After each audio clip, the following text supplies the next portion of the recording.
Hi, everybody, and welcome to today's Epac Quarantine Chats. I hope you've been enjoying these. I certainly have been enjoying doing them. And the one thing I've learned in doing them is that how connected we all are in the arts in Lancaster. It's really been great reconnecting and talking to people during this time of crisis and craziness. So, getting to today's chat. Today, I had somebody you probably all know. If you know anything about the theater in this area, you know this gentleman, you've seen this gentleman, you've heard this gentleman, Mr. Jordon Ross Weinhold, Jordon Ross Weinhold, the man of many, many, many talents. Hello, Jordon. Hi, Ed. How you doing? How you doing today? Today is good. Every day. Yeah, but no, today's good. I mean, this whole crazy thing, I mean, we have good days, but this is a good day. This is a happy day. Yeah. I feel good today, too. You're very well known in local theater here, but you've also known in Pittsburgh as well, right? I am. And you do many things, which we'll get to. So fill us in on the early life of Jordon Ross Weinhold, how you got to theater, how it took over your life, and all that. So start from the beginning. I think the very first stage show I did was actually at Fulton. It was production of the Nutcracker Ballet, which was local. I know. And I was Fritz, the younger brother who broke the Nutcracker in the party scene, and yay! The audience laughed, and the rest is history. So, once you got that laugh, huh? yes. So I was born in State College, Pennsylvania, where my mom's family is from. And then the first few years of my life, I actually lived in Providence, Rhode Island, while my father was at culinary school. Okay. And then we moved back. Maybe when I was 5 or 6. I don't know those details, but it's all a blur. But we actually moved back to central Pennsylvania, Lancaster County, and I've basically been here. I saw a couple shows at Epac, and that's my grandmother, my Nana. She was really good about getting us into the arts, like really culturing the grandkids going to see shows at Fulton. I think the very first thing I saw at Epac was Honk. Oh, really? With John? Yeah. Yeah, I think that's at least that's as far back as I can remember. So I didn't really do a show for you guys until what was the first one? Evita? It was Evita? When you were the kids' chorus in Evita? Yep. Were you a peasant or a upper class kid? I think I was everything. I remember being one of the church priest type, the kids. Oh, older boys in the funeral. Yeah, the altar boy. There we go. Yeah. I had to carry that thing that smelled awful, by the way. So when I was in high school, I went to Cocalico High School. We did A Midsummer Night's Dream, and I'll let you guess which part I played. What could I have possibly played in Midsummer Night's Dream? Of one of the rude mechanicals? Because I was bottom. Bottom, yeah. Now, okay, I saw that. Wait a minute. Was at the time she was Christy Zinn, was she in that? Was it a modern interpretation? Mardi Gras. Oh, who directed that? Jerry Kimmick. I saw that production. Wow. I don't remember seeing you as bottom. That's crazy. Wow. It's hard for you to go to anything. But that was the show because it's Shakespeare. It was work. It was the first time I took on a role and actually had to work. And I enjoyed it. So I was like, if I can do this, I might like this. So I had a bunch of auditions lined up, University of the Arts, Carnegie Mellon, Penn State, Point Park. And Point Park was the first place I auditioned, and they told me less than 2 weeks that they wanted me. So I thought, well, they want me, so I just went there. Well, and then, so what happened after graduation? Because you did a lot of work there at Point Park. And after graduation, what happened? Came back here? Yeah, so I came back. I did Lady Windermere's Fan in July. And I was kind of in that, everybody wanted to be like, okay, I'm moving to New York and I'm starting. And I wasn't really ready for that. Yeah. So I kind of wanted to just play around still, and see what else interests me. And, and then that's when you and I got involved with Assassins. I did Assassins at Epac. Yeah. I keep forgetting that was like right after you graduated. What was the first time you acted when you came back at Epac? And then I did Sunday in the Park with George. Right. Went away for a bit to do more paying theater for a period of time. And then I think my return was Corny Collins in Hairspray, of all things. And, in hindsight, I guess it did make sense that I'd be Corny Collins, but at the time, I never, ever thought I would play Corny Collins in Hairspray. That just never, ever occurred to me. But this is some Epac history that a lot of people don't actually know. Once upon a time, Stache Smith, Nick Smith, myself, Robin Payne, and Michael Swanson were set to do The Music Man in the summer. Yes. So that was technically going to be my return as Marcellus Shapoopy. So... And I think Carrie Getz was going to be Ethel Toffelmeyer. That we just couldn't cast it. That was really difficult. Being a community theater, and like a lot of our subscribers and patrons don't realize that we are like how dependent we are on acting. And because we can't just go out and pay actors so we can get anybody we want to any show we want. We can announce a show, but if we just don't have the talent, we just don't have the talent to pull it off. And I think a lot of people don't realize, when I talk to them, they're like, why don't they do this show? Why don't they do that show? And I'm like, well, you guys have actually thought about doing that show. You've made an attempt to do X show. Yeah. It's not possible sometimes. Or when people say, why don't you book a Mormon? It's like, oh, sure. It's like they don't realize like I'll be like long gone before those rights become available for community. Yeah. Why don't you do Les Miserables? Yes, we'll get a 30-piece orchestra and a cast of 50. It's so simple. Yeah. So that, and the thing about Music Man is we really tried we couldn't get a male ensemble.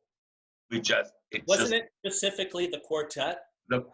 We couldn't get together a quartet. We couldn't get together an adult male ensemble, and it was coming down to the wire. And it was a very difficult decision. We had to make this decision plenty of times. If the casting isn't there, the casting just isn't there. And then we switched to Hairspray, and it was a good choice because that was a huge hit. Hairspray was a really huge hit. And the irony is, we tried for months to cast Music Man and couldn't really get the cast, and then we cast Hairspray in a week. It's all about title in our strata of the business, community theater. Yeah.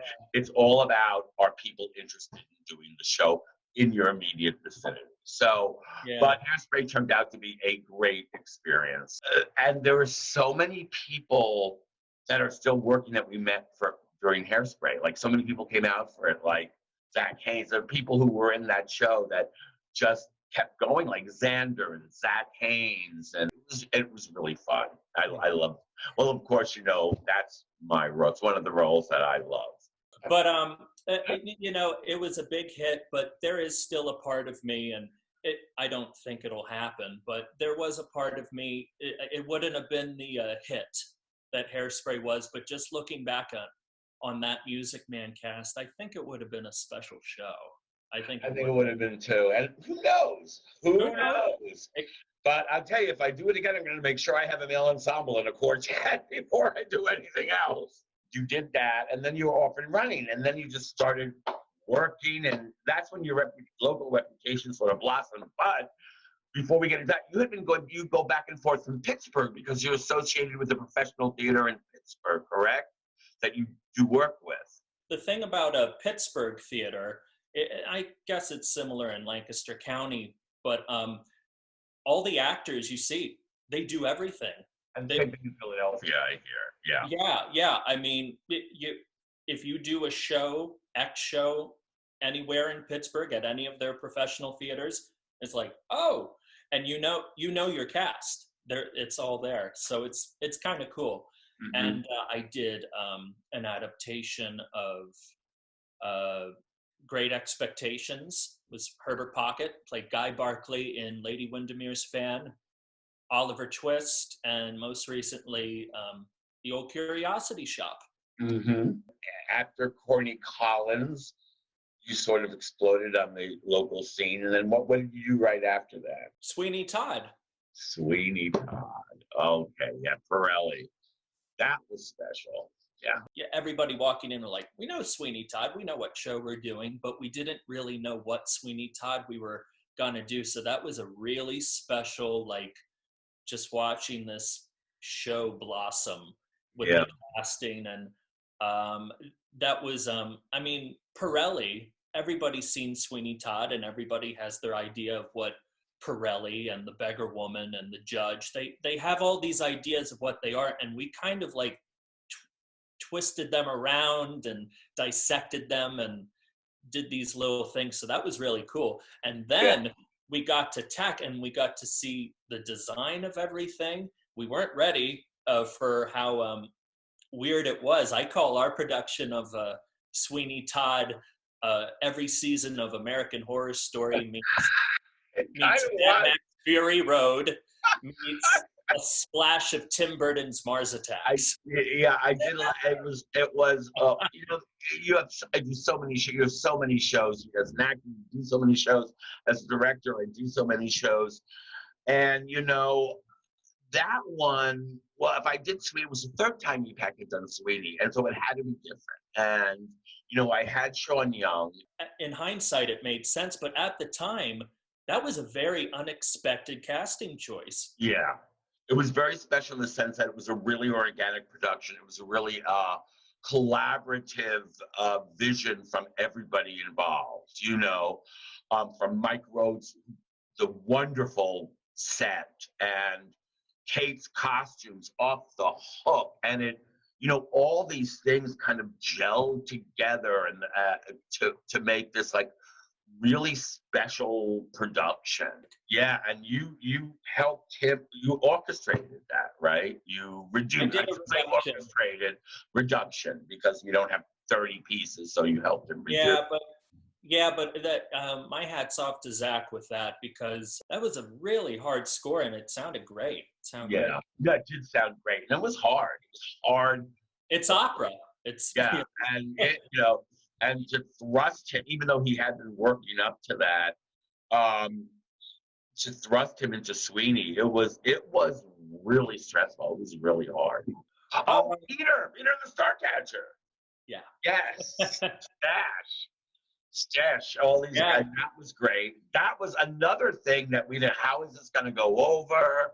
And it just sort of exploded on the scene. And that was a very bizarre experience.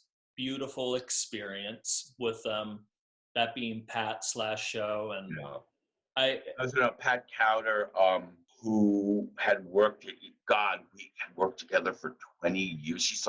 I met her when I did the first Sweeney I ever did back in 90 something, and we started working together immediately.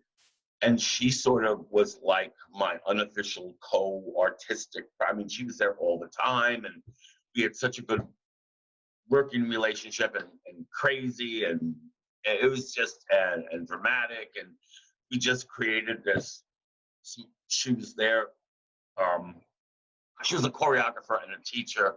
She created some of the most beautiful work with me, and she had gotten cancer, and that was she had signed on. She had done Hair, which was a big hit. She had signed on to do Peter the Starcatcher because she wanted to do it really badly. She'd seen it. She had been asking me ever since she saw it on Broadway. She wanted to do it. She had a vision for the show, and then she got ill, and I wasn't going to take the show away from her, no matter what. I said, no, I'm not going to take the show away from you. So I hired an assistant to help her, Lydia Brubaker, who is wonderful, wonderful director. And just, she helped get that show up with Pat.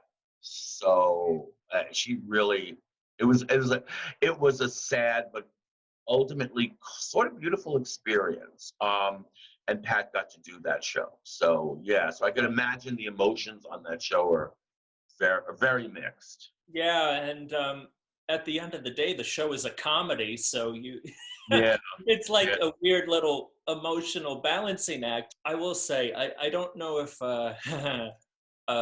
Lydia does get the credit she deserved, because we want to praise Pat, but she really is responsible for a lot of the success of that show, just because she was kind of thrown under the bus a little bit. She was. I mean, she knew. I explained to her the situation exactly before she came in. So I owe her that. She came in knowing the situation and what a tenuous situation was, what a hard emotional situation would be to navigate. Because Pat was getting more ill as the show was going on. Yeah. There was a period of time when she did come back. Yeah.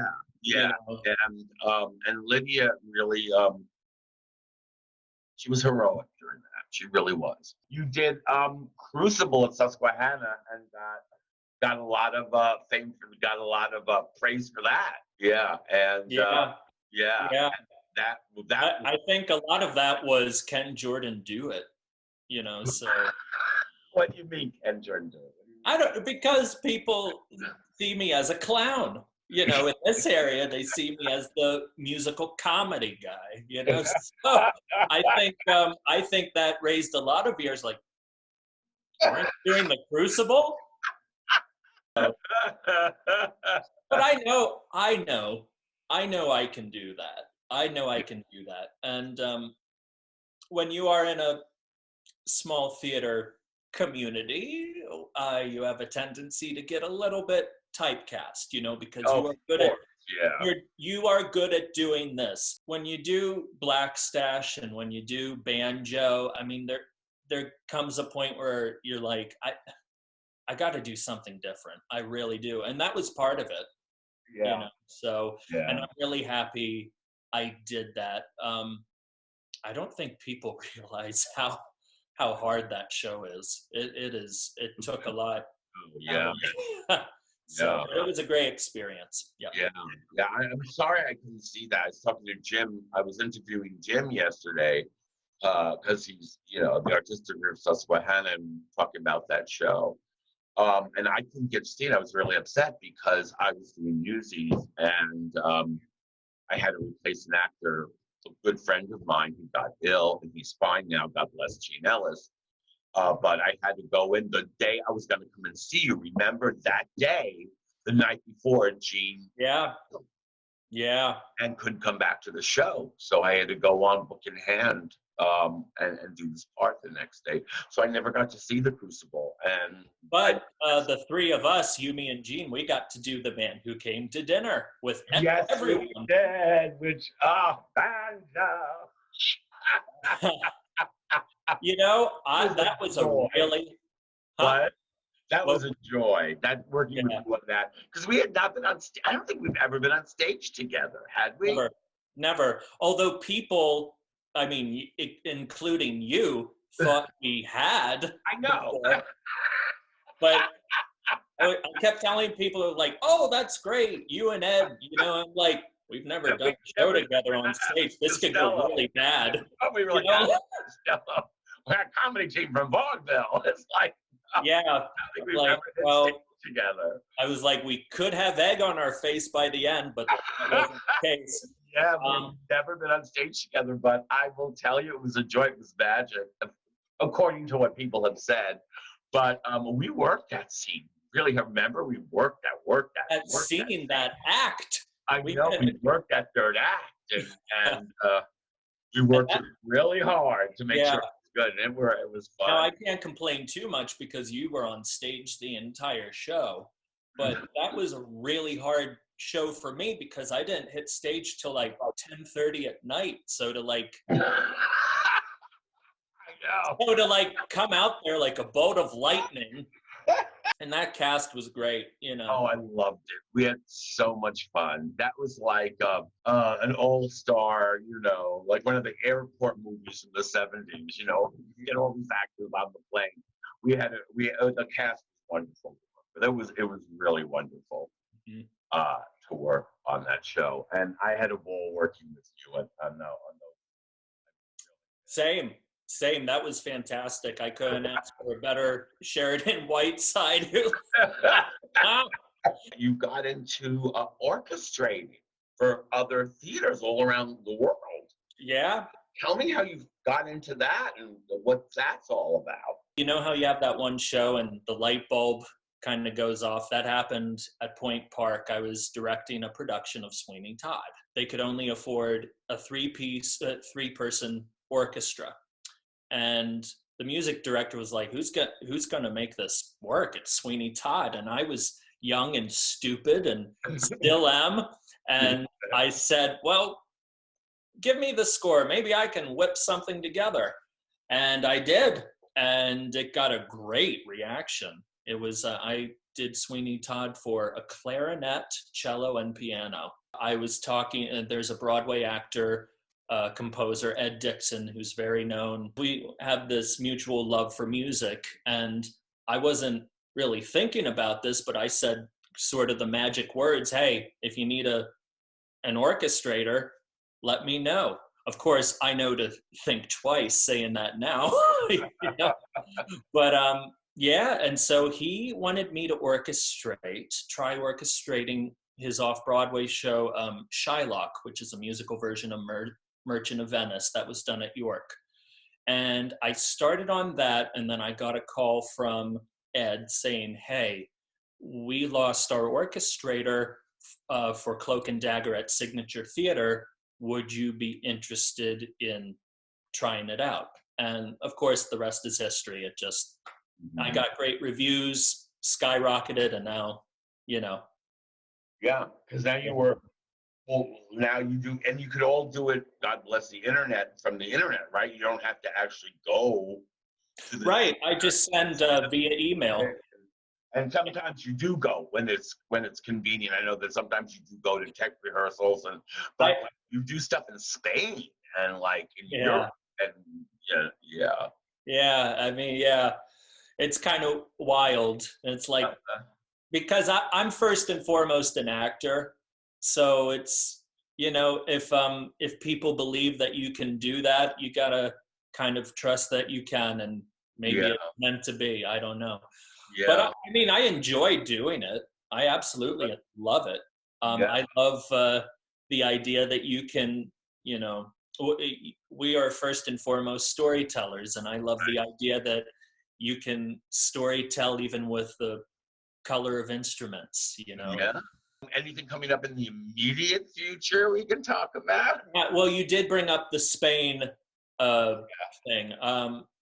It's a musical called El Medicio.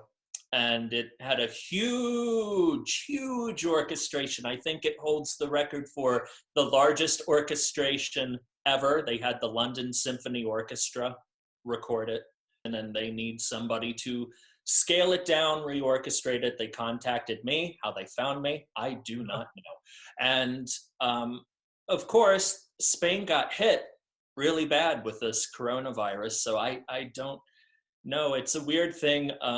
Doing like when I do stuff in the UK and Glasgow and all these places. I mean, we can, luckily we have Zoom and email, but I have no way of knowing what's actually going on over there. So it's a big question mark. I mean, for all I know, it's not happening.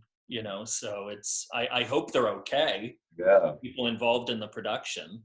Everything's sort of on freeze now. We're sort of on a permanent pause, This whole thing has been very very weird. I'm doing a lot better now, but I had 3 shows lined up at Epac working on a Curious Incident, Gentleman's Guide, and Boys in the Band. The projects that you are going to work on with me, we're both very excited about them. One is Boys in the Band and playing Emery, and one is Gentleman's Guide to Love and Murder. And both, according to the rescheduling, both are going to happen. So, we did Boys in the Band. They're 2 very special projects. And we did Boys in the Band as a stage reading for Gay Pride Month last year, because we had a stage reading festival, Queer Voices. And it's a show that I grew up with, which was very important to me historically and in my development.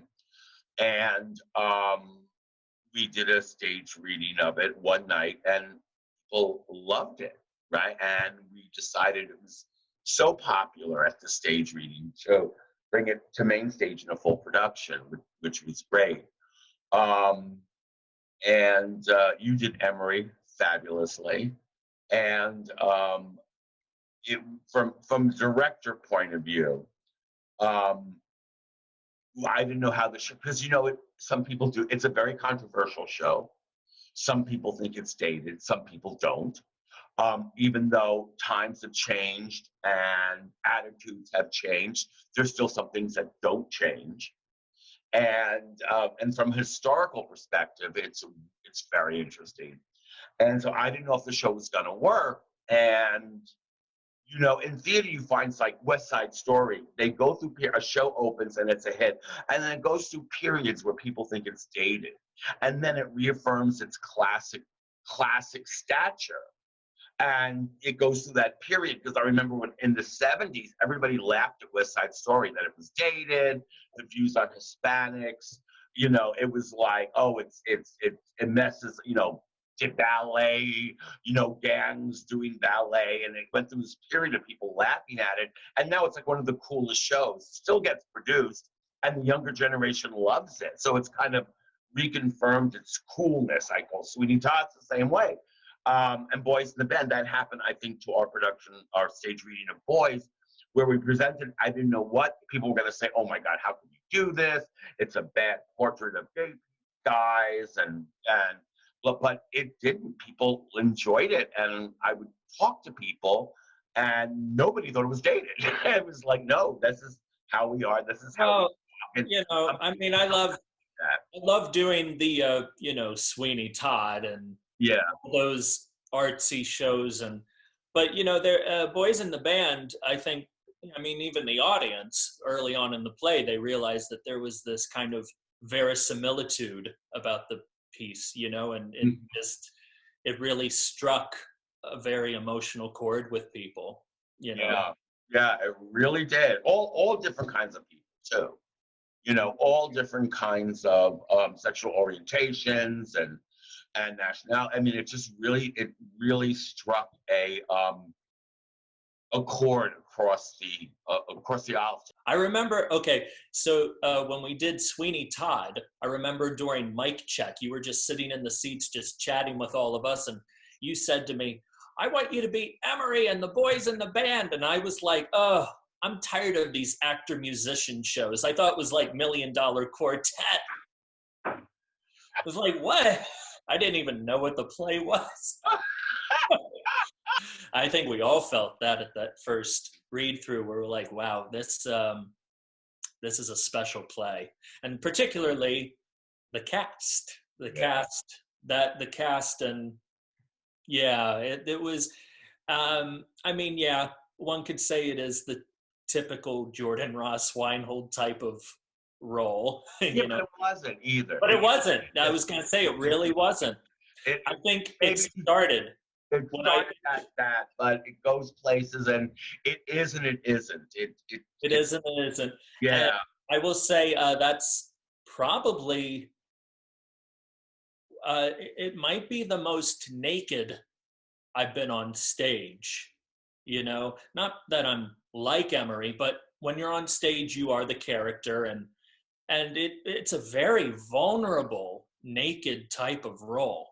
Just pouring yourself out, and it's a very scary place to go, and it was, very vulnerable, and it was really just so cool. Like the cast, I could have done anything, and the cast would have helped me and be with me, and I for them, and it was a true ensemble. And if we can't open in 2020, we're doing it in 2021, because and most of the cast is coming back. Some of them couldn't, one or two people couldn't, but most of the original cast is coming back, which I really like, because it really was a special night. It was a very special night.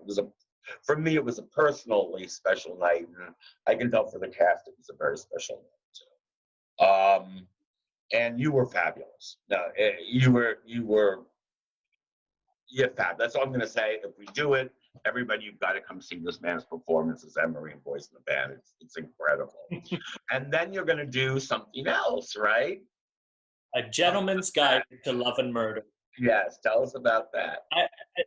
Yeah, that is, now that's another interesting show for you, because,